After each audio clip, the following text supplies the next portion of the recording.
más real, o sea, siendo honestos, claro, no estamos acostumbrados a estos cuentos, a estas fábulas que claro, hubieran terminado con la muerte de la reina. Claro, que los buenos son buenos y que los malos son malos. En tu trabajo, de cierta forma, es eso. Quizás claro, no les da cosas de esa manera, pero... me toca hacer el tejo, claro. Las historias tienen algo, no sé, curativo, algo... Sí, yo creo que bastante, sobre todo, bueno, esta película no sé si podríamos trabajarla con un niño, pero tal vez sí con un adolescente que esté pasando por una situación similar. Hola a todos, bienvenidos a este cuarto episodio. Esto es Cine Nomás y el día de hoy tenemos a Paola. Ella es psicóloga educativa y nos va a colitar con este programa. ¿Qué tal, Pau? ¿Cómo te va? Hola, todo bien, aquí metidos en la cueva. Sí.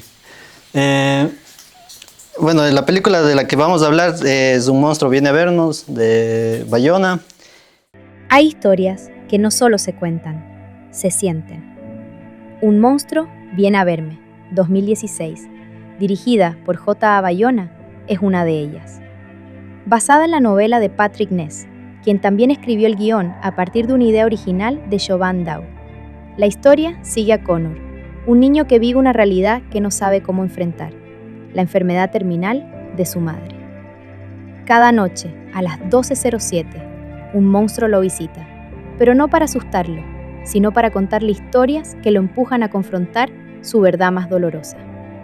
Durante el rodaje, Bayona combinó efectos prácticos, animación y CGI para dar vida al monstruo, buscando siempre que lo emocional estuviera por encima del espectáculo. Liam Neeson aportó una voz imponente y humana, mientras Louis McDougall cargó con el peso emocional de la historia con una interpretación profundamente honesta. Tras su estreno, la película fue ampliamente aclamada por la crítica y el público, destacando su sensibilidad para hablar del duelo desde una mirada poco convencional. En los premios Goya obtuvo 9 premios, incluyendo Mejor Director. Porque a veces la verdad más difícil es la única forma de sanar. Entonces empecemos, ¿no, Pau? ¿Por qué a los adultos nos da miedo hablar de la muerte con los niños? Bueno, creo que es un tema un poquito delicado. No creo que solo con los niños, a veces incluso con todos. Con todos mismos, les da miedo tal vez afrontar y decir, esta es la situación, esto es lo que está pasando.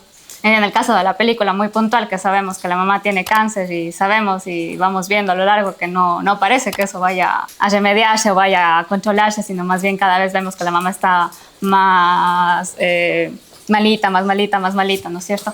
Entonces, claro, nos da un poco de miedo tal vez sentarnos y afrontar esa situación. Muchas de las veces cuando alguien está enfermo, ¿qué decimos? Como que, no, ya se va a poner mejor, ya le veo más bonita, le veo más durita, ya está. Ajá. Y cuando tal vez sabemos que podríamos más bien hablar de cómo te sientes tú con la situación, creo que nunca, en este caso en la película, el niño nunca le... No se ve eso. Ajá, nunca, ni la abuela ni él le dice como que la verdad lo que siento es que me siento mal, o sea, me siento mal de esta situación. No vemos eso como tal. Sabes que una de las escenas que a mí me gustó bastante de la película, o sea, me llama mucho la atención, sobre todo porque tenemos como las primeras escenas en las que vemos a Connor en la escuela y está siendo como que acosado, sí, por otro estudiante, que es el que es su bully, entonces él vive como que molestando, golpeando, pero Connor nunca hace nada para defenderse. O sea, él simplemente como que recibe el castigo. Entonces, no sé qué pensaste sobre esa escena. Bueno, tengo 2 opiniones aquí respecto a eso. Voy a empezar diciendo que, bueno, creo que la película y por lo que nos cuentan un poco al final, vemos que Connor en realidad lo que quería era que de alguna forma le castiguen, le hablen, le griten, porque él sabía lo que estaba sintiendo, se sentía mal por lo que él estaba pensando muy en el fondo de su ser, ¿no? Ajá. Y quería como que recibir ese castigo, ¿no? Por ahí alguna parte de la película él dice, no, es que yo soy mal, o sea, yo estoy haciendo claro, estoy sintiendo cosas malas. Sí, como que se merece todo el castigo. Exacto, que está recibiendo. Como que él se merece todo eso que quisiera que le traten, digamos, mal, porque él se merece, porque estás pensando esas cosas. Sí. Eso pienso por ese lado, pero ya viéndole desde el punto de vista así de psicóloga. Claro, o sea, yo incluso no solo le veía a Connor, sino le veía al otro guagua también. Yo me ponía a pensar que, claro, cuando nosotros vemos situaciones en las que un niño, o cualquiera de los dos lados que se ve, ¿no? El niño que molesta o el que está bastante retraído, ya nos da un indicio de que algo puede estar pasando en casa, ¿sí?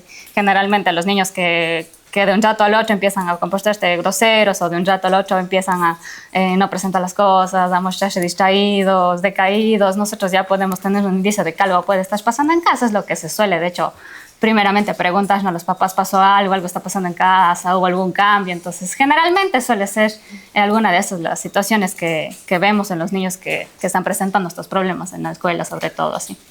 Ok. Y bueno, nos podemos ir de largo un poco con el bullying, pero no sé si andamos mucho en eso o no ahorita. O sea, yo creo que aquí el bullying sí es importante para lo que está contando el director, ¿no? Porque, como dices tú, o sea, nos está diciendo que Connor, por un lado, como que recibe el castigo, y por otro lado, pero él también demuestra como que cierta ira, ¿no? Cierta molestia, así, siempre está como que enojado. Entonces, yo le veo, por un lado, como que no sabe tampoco lidiar con sus emociones. Como que no sé qué te parece a ti. O sea, sobre todo con la ira que él siente. Claro, es que es como que le vive reprimiendo, no le muestra mucho, más bien es pasivo ante eso en la película. Y bueno, yo de lo que le veo de ese lado, como tal, por ejemplo, está esta parte de que toda la primera parte le golpeaban y él no decía nada, ni siquiera respondía, o sea, realmente se quedaba callado hasta que un rato ya al final explota, ¿no es cierto? Explota y se va contra su bullying y toda la cosa. Entonces, como yo creo que le maneja la película, es un poco que, claro, el rato que el niño le dice, ya de ahora en adelante ya no te voy a prestar ni siquiera atención, para mí ya pasas a ser invisible, y aparte de eso como que le echa más sal a la herida porque le deja diciendo, y ojalá tu mamá se ponga bien. Entonces eso ya fue el cono para el cono, y ahí sí ya reaccionó. Y por lo que más adelante razona también con lo que es el Tejo, ¿no? Que le dice que a veces el hombre invisible... Bueno, pero ya pasamos de eso. O sea, lo que tú estás diciendo sí es verdad, o sea, tiene como que mucho sentido, mucha verdad. O sea, yo le veía al bullying del man como que era esta persona que, como dices tú, ¿no? Que le prestaba mucha atención a él, cuando todo el mundo solo le vivía dando como que palmaditas así de lo siento. Incluso Connor a veces decía, no, pero, o sea, hay momentos que vos le ves que está en la escuela y él solo está dibujando. Y mientras que los otros están haciendo las tareas. Pero ningún profesor se atreve a decirle, oye, atiende, haz algo. Claro, todos le dicen como que ya, sí, ya, sí. Y no saben cómo tratarle, o sea, simplemente le tienen como una persona así. De cierta forma también le excluyen, ¿no? O sea, es como que estás vos ahí, pero no te puedo hacer nada, no te puedo castigar, incluso no saben ni cómo decirle palabras de aliento. Entonces, el único que le muestra cierta atención, pero atención muy fija, es su bully. Y al final, cuando él le quita esa atención, él se siente invisible. Que es el único que no me trata distinto por esta situación. Claro. No sé cómo es, como que de alguna forma no le importa mucho, más bien está ahí. Sí, bueno, ¿y qué opinas sobre el monstruo? O sea, algo que me llamó bastante la atención es el recurso que utiliza el director, ¿no? Utiliza a un monstruo. Bueno, tenemos que tener claro algo, que es que esta película está basada mucho en un libro. El libro de Un monstruo viene a verme sí existe. La persona que escribió el libro le había pasado algo parecido, ¿no? Entonces, durante muchos años estuvo queriendo hacer una adaptación, pero como que fue muy difícil, ¿no? O sea, no había la tecnología y todas esas cosas. Pero no sé qué piensas sobre el monstruo como... no sé, algo terapéutico, porque el monstruo viene a enseñarle cosas a Connor. Claro, y bueno, nosotros vemos al principio que Connor es en realidad el que, digamos, se imagina, echa el monstruo como para tratar de ir empezando a manejar este duelo que a la final sabe que va a tener que lidiar, ¿no es cierto? Porque claro, al inicio él mismo es el que le empieza a dibujar al monstruo en el papel y de ahí le empieza a ver visiblemente, ¿no? Y le empieza a contar todas estas historias que son como que una manera de ir suave, llegando a lo que él sabe que vamos a tener que llegar al final, ¿sí? ¿Sabes qué? Bueno, yo estaba averiguando sobre la película y este monstruo. No solo llega a visitarle a Connor, sino también a la mamá de Connor. O sea, cuando ves en el cuarto de la mamá, cuando entran en el cuarto, algo así, le enseña a la abuela, ahí están los dibujos también del monstruo. Eso significa que la mamá también pasó por un proceso de duelo y de descubrimiento, supongo, ¿no?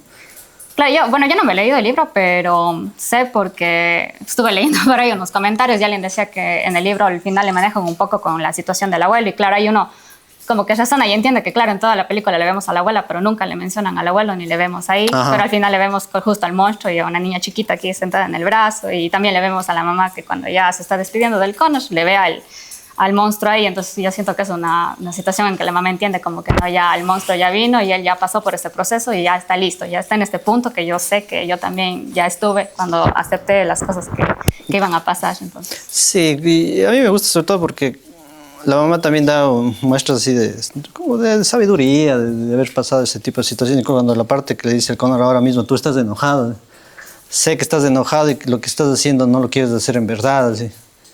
Y como que diciéndole, igual yo si, bueno, no creo que le dice de forma literal, cuando yo fallezca, no creo que te lleves esa mala sensación de que hiciste las cosas malas. ¿Sí? Entonces, como que me gustó eso, sobre todo porque les une bastante a Connor. Algo que... Esta es la historia de una niña que no podía encontrar a su mamá. Gritaba, llamaba, mamá, pero ella no respondía.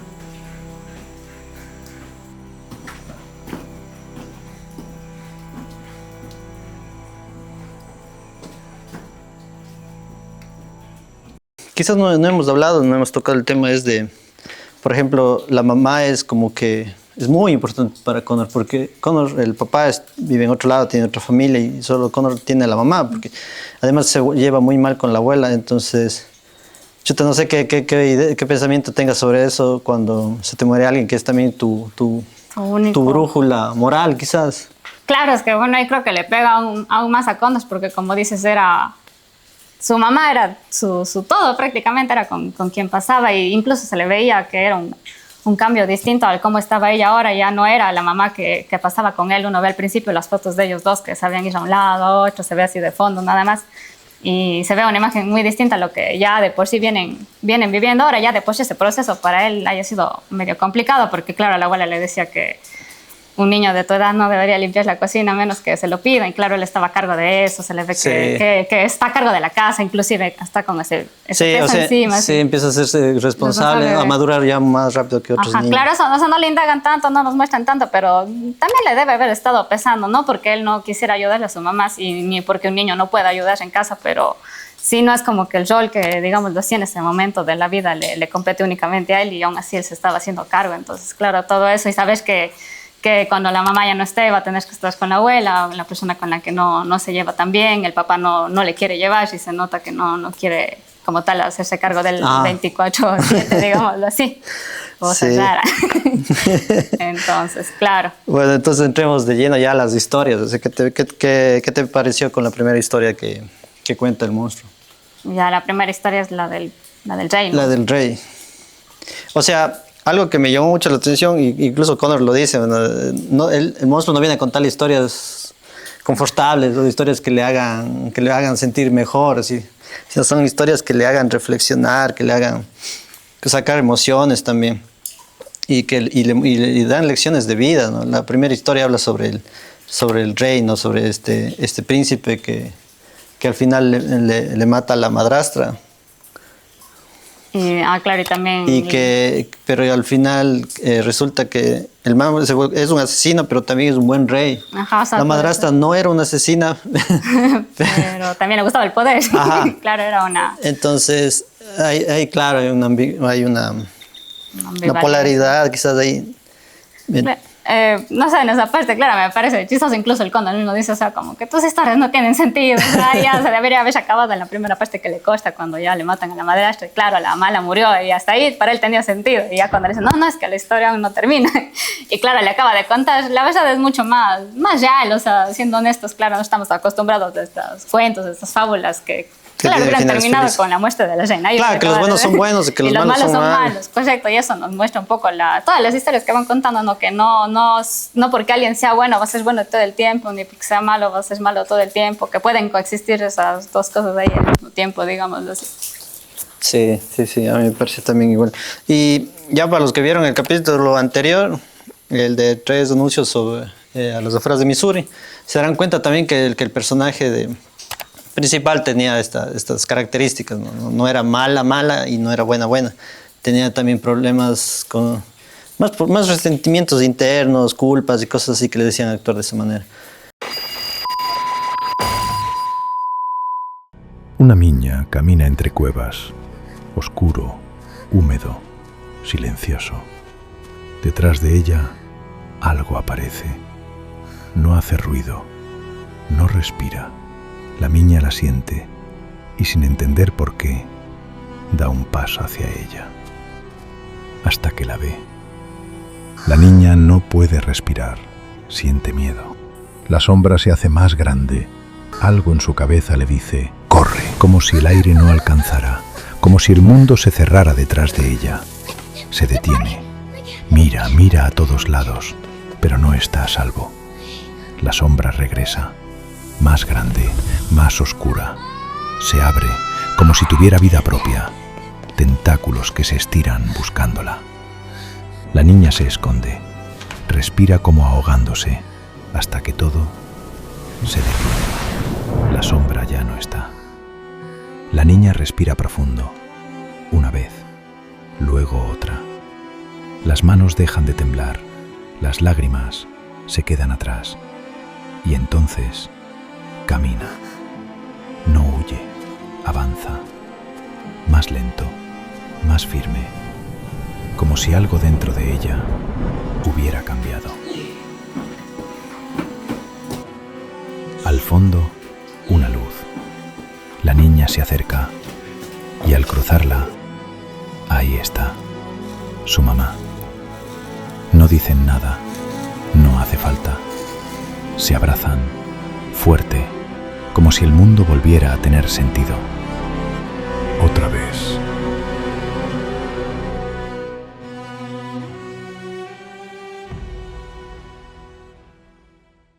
Entonces vamos al siguiente punto, que es la importancia de decir la verdad, aunque duela. Duela. Claro, a ver, bueno, justo toda la película le vemos, ¿no es cierto? Cuando es que él, o sea, él sabe. Claro, están negando y negando Exacto. y negando, hasta que llega la cuarta historia, que es la historia de Connor. La historia del final, y ahí es donde justo me pareció bien fuerte esta parte, o sea, como que viéndole yo ahí me daba como ganas de decirle como que ya no le haga eso al niño, el Tejo, porque claro, a él le presiona mucho como dilo, y él no quería decirlo, le decía dilo, y le seguía insistiendo mucho, o sea, ya le llevó al punto Pero en el que... en tu trabajo, de cierta forma, es eso. Quizás Claro. no les da cosas de esa a veces manera, me pero... toca hacer el Tejo, Ah, claro. Claro, o sea, pero justo eso, o sea, yo como que me daba un poco de impresión, pero decías que toca, a veces hay personas que no, tal vez solas no pueden y necesitan a alguien que le diga, o sea, necesito que aceptes eso que vos sabes, o sea, vos realmente sabes, y a veces en terapia se ocupa mucho eso, no es que el terapeuta te va a decir lo que está bien o está mal, sino hacerte que te des cuenta de algo que vos ya sabes, pero que tal vez no quieres aceptar o no quieres decir, así. Entonces, como que por un poco, por ahí le lleva, y realmente es una escena muy, para mí muy fuerte, a mí me parte el alma cada que veo eso. Claro, es el clímax de la escena, y sobre todo porque te enteras lo que realmente está ocultando Connor, y te das cuenta del proceder de él en toda la película, que tiene mucho sentido. Pero a veces uno no se da cuenta porque las emociones como que son contrarias, ¿no? O sea, hay algo adentro que nos duele, pero lo reflejamos de otra forma, quizás. No sé. ¿Tú crees que las historias tienen algo, no sé, curativo, algo? Sí, yo creo que bastante, sobre todo, bueno, esta película no sé si podríamos trabajarla con un niño, pero tal vez sí con un adolescente que esté pasando por una situación similar, porque a veces uno, digámoslo, viéndose a uno mismo le es difícil razonar lógicamente y dar alguna solución a algo, pero a veces cuando le veo a que es otra persona o alguien más que está pasando por eso, me es mucho más sencillo, ¿ya? Entonces, por eso a veces los cuentos, las historias, sí nos ayudan bastante. Al menos yo se ocupo bastante eso en terapia. A veces con la inteligencia artificial lo utilizo full para crear un cuento, o incluso ya mucho más personalizado para que el niño se sienta totalmente identificado, pero lo vea desde lejos. Es como que me estoy viendo lo que me está pasando a mí, pero lo veo desde acá. Entonces, me es más fácil. Ajá. Y eso le sirve para empezar a conocer. Para saber qué puedo hacer yo en esa situación. Es mucho más fácil si yo la veo desde acá. Entonces, claro, esta película en particular, yo sí vi que había algunas personas que decían que, aún sin ver la película, se identificaban mucho, que era algo que les había pasado justo con familiares que pasaron por enfermedades así catastróficas y terminales, y que a ellos les tocó estar ahí acompañando y viendo, y decían como que yo me siento muy identificada con el niño, porque yo también sentía esa doble ahí, situación en la que por un lado yo quería que ya se muera, ya se acabe todo, porque yo también estaba sufriendo. Porque ya está sufriendo mucho. Ajá, claro. Incluso en algunos les pasaba esto que te digo, que a algunos les tocaba hacerse cargo de la casa, aparte de hacerse cargo de la enfermedad, y era demasiado para ellos, como que ya no querían afrontar que se sentían cansados, pero al mismo tiempo no querían que esa persona se vaya porque era alguien con quien tenían un vínculo fuerte, ¿no es cierto? Entonces esas dos cosas de no quiero que te vayas, pero Ya sí quiero que acabe este dolor, este sufrimiento. Exacto. Sí. Yo también cuando vi la película, no es que me sintiera identificado porque me pasó algo así, bueno, ya uno siente mucha empatía, ¿no? Y eso está bien. O sea, yo sí creo y pienso Que las películas sirven para, o deberían servir para hacernos reflexionar, hacernos pensar, sobre todo las buenas películas. Alguien dijo una vez que uno se siente identificado en un libro o en una película, siente que ese libro o esa película le está hablando a uno mismo, o como o uno se siente parte de eso, es que está bien hecha o está bien escrita. entonces hemos llegado al final. Muchas gracias por vernos, por escucharnos. También nos apoyó bastante el lugar, la locación, que está muy bonito. Y eso, ¿Cómo te sentís? ¿Todo bien? Sí, un poco nerviosa, bueno, espero que Por la cueva. la pueda. Gracias a todos por vernos, espero que les haya gustado este capítulo. Si quieren pueden dejarnos algún comentario o si quieren también pueden decirnos alguna película que quieren que analicemos o lo que sea. Un gusto, bye. Ya, gracias.